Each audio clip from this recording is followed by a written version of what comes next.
En 1993, quand on décide de lancer quelque chose, comme dans tout enseignement de marketing, on l'apprend, il y a des conditions de marché et des conditions de compétences. Et les conditions de marché, elles existaient. À cette époque-là, les entreprises avaient besoin d'expertise supplémentaire dans le domaine commercial et dans le domaine du marketing.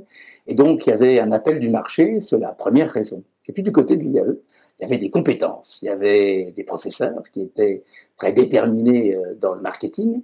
Il y avait d'autres enseignants, des vacataires, des gens d'entreprise que l'on connaissait, qui avaient déjà de grandes expertises et qui étaient tout prêts à mettre ces expertises au service de l'IAE.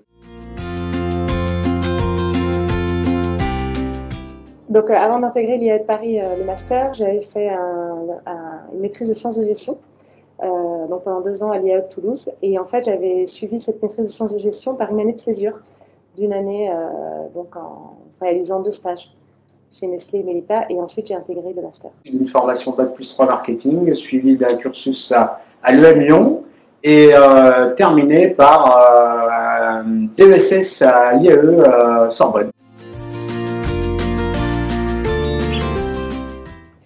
Alors, je pense que le master, ça a de vraies valeurs ajoutées. Et vraiment, le point le plus important, c'est la capacité de le faire en fait en apprentissage.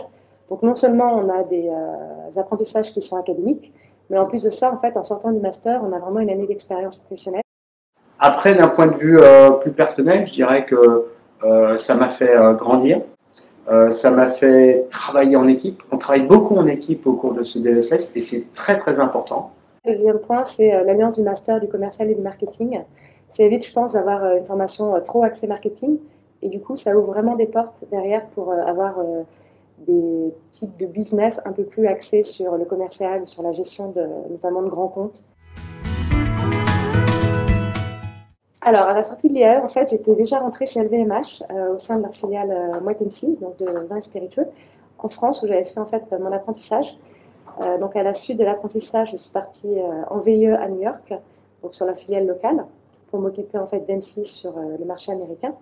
Et je suis restée en fait 5 années. J'étais strictement sur un poste franco-français. Je travaillais dans les méthodes commerciales depuis le début de ma carrière, au niveau de la France. Et 2 ans après l'obtention du diplôme, et en ayant un peu plus de prise de recul, un peu plus de savoir sur le marketing, j'ai accédé à un poste de chef de service marketing international.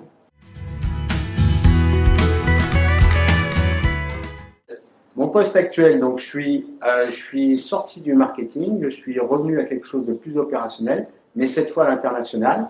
Donc j'anime 4 pays, 4 importateurs sur un périmètre global constructeur automobile. Et donc je suis amené à me déplacer beaucoup et à travailler beaucoup avec les équipes marketing, cette fois-ci dans les pays.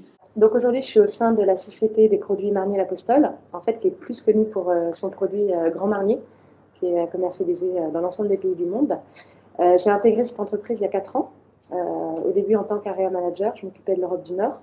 Et en fait, maintenant, j'ai la direction de zones. Donc, je m'occupe de l'Afrique, du Moyen-Orient et de l'Amérique latine.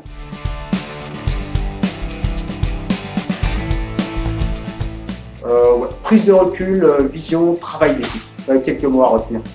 Je dirais valeur ajoutée. Vraiment pour le plus que représente en fait l'apprentissage par rapport aux autres métiers.